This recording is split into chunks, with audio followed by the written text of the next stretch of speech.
commence à voir les rassemblements de Colvert. Et encore une nichée de Morillon. Une belle nichée de natte, juste devant nous, là. 2, 4, 6, 10, 12, 13.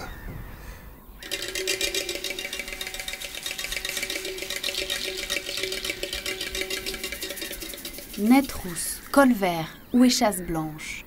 Les oiseaux stationnant sur les étangs de la Biterne, sur les monts du Forez, sont divers et variés. C'était le but des chasseurs locaux quand, en 1987, ils rachètent le site via la Fondation pour la protection des habitats de la faune sauvage. Aujourd'hui, la fédération locale est responsable du site. Le comptage est réalisé toutes les semaines, tous les mercredis matins sur la réserve. Depuis la création, ça nous permet de voir l'évolution des populations et à cette période, la reproduction sur la réserve. Le but, je dirais, c'est d'avoir une chasse durable dans le temps. Et pour pouvoir avoir une chasse durable, eh bien sûr, il faut qu'on ait un taux de reproduction le plus important, de manière à ce qu'on puisse avoir dans les années à venir encore des oiseaux à chasser. Les étangs ont donc été aménagés pour le confort des oiseaux, avec notamment des îles pour que les migrateurs puissent se reposer et nicher. Mais aujourd'hui, les chasseurs voient bien plus loin. L'objectif avant tout, c'est la biodiversité. Donc on a aussi des papillons protégés et assez rares qui se trouvent sur ce site. On a eu l'année dernière un inventaire reptile, amphibien, qui nous a permis aussi de mettre en évidence le triton crêté sur le site ou à proximité. Donc avec l'idée aussi maintenant de pouvoir aménager le site pour d'autres espèces que les espèces aviphones.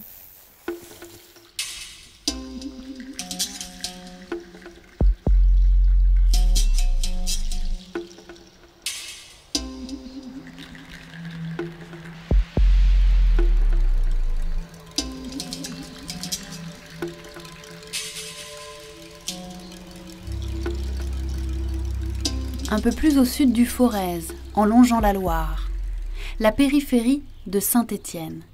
Ici, les stigmates de l'exploitation minière de ces 3 derniers siècles sont encore visibles, avec ce type de terril composé de déchets miniers. Les chasseurs de la région ont décidé il y a 40 ans de prendre les choses en main, afin de transformer ces dômes hostiles en asile pour les animaux. Ce défi, ils l'ont déjà relevé sur le terril du Puy-la-Croix. Le premier à avoir été acheté par la Fondation. Les bouleaux ont été remplacés par des chênes et des merisiers, véritables garde-manger pour bien des espèces. Et ces petits layons ont été multipliés pour accueillir la faune sauvage. Et il y a 40 ans, il y avait quelques lapins, mais c'est tout ce qu'il y avait sur le site. Maintenant, on retrouve ici aussi bien du chureux, du lapin, du lièvre, du faisan, des migrateurs comme les bécasses, les pigeons, les grives, alors qu'avant, c'était pas le désert, mais c'était très très faible en population. On n'est pas là pour tuer, on n'est pas là pour remplir un frigo, on est là pour voir du gibier, éventuellement faire une ponction quand il le faut, et puis aussi aménager de façon à ce que ce soit agréable, ramasseurs de champignons, ramasseurs de châtaignes, tout le monde, on les accueille agréablement. Là. Avec de telles actions, les chasseurs se révèlent aujourd'hui être de véritables professionnels de l'aménagement du territoire. Grâce à eux, c'est toute la population stéphanoise qui a pu retrouver un peu de nature aux portes de la ville.